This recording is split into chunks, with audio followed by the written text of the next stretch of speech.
Hi friends, welcome to Nila vlogs. இப்போ ஒரு chicken gravy பார்க்கலாமா?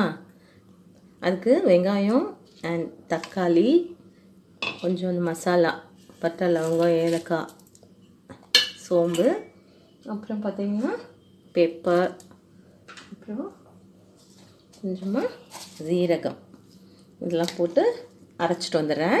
இந்த மாதிரி ஃபைன் பேஸ்ட்டாக அரைச்சி எடுத்துக்கோங்க. அப்புறம் அதில் ஆல்ரெடி நான் ஜிஞ்சர் கார்லிக் பேஸ்ட்டும் அரைச்சி வச்சுருக்கேன் ஃப்ரெண்ட்ஸ். எப்போவுமே நான் அப்படி அரைச்சி வச்சுருவேன், அது இருக்குது. இப்போது சிக்கன் வாஷ் பண்ணி வச்சுருக்கேன். இப்போ நான் எப்படி செய்கிறேன்ட்டு காட்டுறேன்.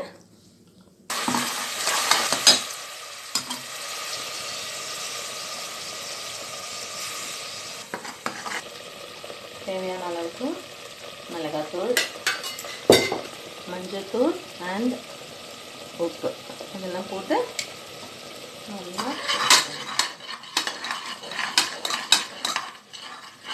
சிக்கனோட போட்டு மிக்ஸ் பண்ணிக்கலாம். இப்போ பாருங்கள் ஃப்ரெண்ட்ஸ், அதுக்கேற்ற அளவுக்கு தண்ணிலாம் ஊற்றி ரெடி பண்ணி வச்சுட்டேன். இப்போது சால்ட் எல்லாம் கரெக்டாக இருக்குது. இப்போ அப்படியே நான் மூடி போட்டு வச்சிடுறேன். இப்போ பார்த்தீங்கன்னா கிரேவி ரெடி ஆயிடுச்சு ஃப்ரெண்ட்ஸ்.